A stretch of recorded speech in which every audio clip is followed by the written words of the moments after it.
Hello guys, today we're going to talk about The Spy Who Dumped Me. Now, this movie and the next movie I'll talk about in the next episode, I saw these at a drive-in theater over the summer in Big Rapids or Grand Rapids. I get those two mixed up, but I went to a drive-in theaters, and by the way, drive-in theaters are the fucking shit. They are fucking awesome. I love drive-in theaters.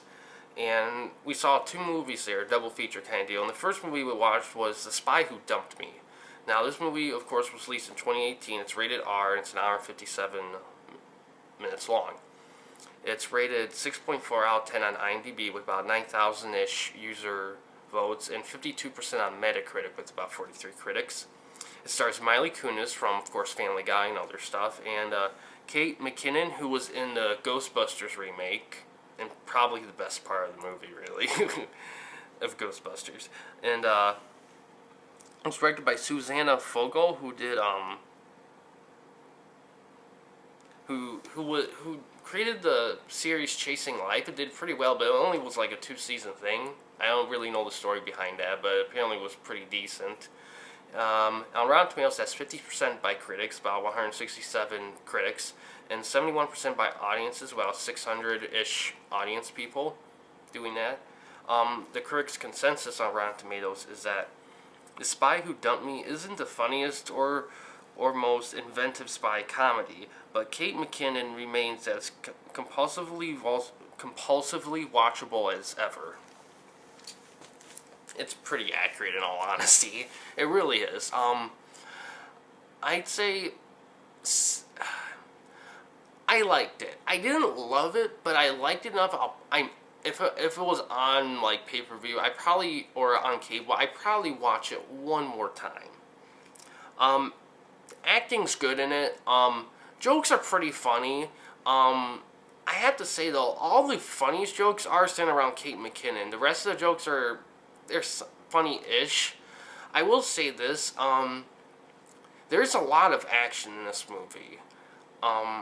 Probably a bit more than I expected, which is weird, because I know it's a spy movie, but I don't know, I just felt like it would have been one of those kind of more dialogue-driven spy movies, and not action-oriented, but it really is, and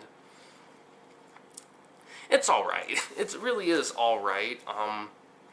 When the jokes are funny, they're very funny, and that's really it. I mean, it's a comedy. It's jokes. The plot... Alright, let's go over it. Cinematography. The cinematography is actually pretty decent.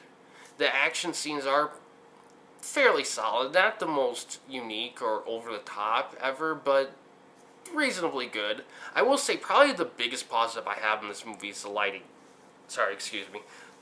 That's the thing I love about this movie, is that you can see the action. I was a little worried at the beginning because it looked a little dark in the beginning action scenes, but they do brighten up, and I have to say I love that I can see what's going on, because my criticism of a lot of action movies nowadays is that you can't see what's going on. It's always too dark lighting to see what the hell's going on. So I like that I can see things. That's a positive. I will say this, it seems like Kate McKinnon was without a doubt the funniest one in the movie, and it's a bit lopsided. I mean, Miley Kunis, she has some funny jokes in it, don't get me wrong, but I don't know. I felt like they could have balanced the jokes out a bit more. I like the characters, and the story isn't the most... excuse me. Hello, guys. Yes, The Spy Who Dumped Me. Like I said,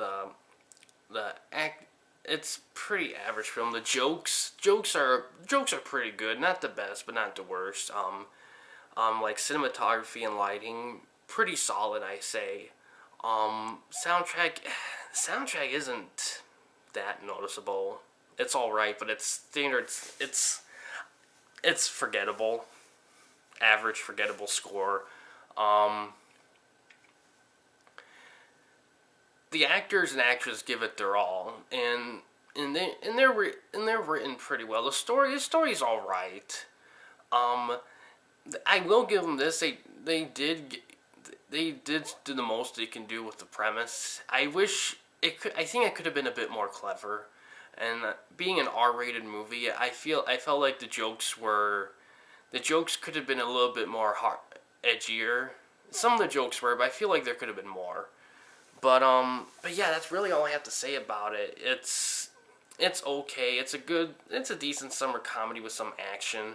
Action's all right, but personally, I don't know. It was okay. I would watch it again, but it's not something I would say is one of my favorite movies ever. It's just a decent attempt at a funny action. It feels like a summer movie though, and seeing it in a drive-in, it was pretty nice. But but yeah, that's really all I have to say about it. But yeah, thanks for watching. Please subscribe and like the videos, and have a good day.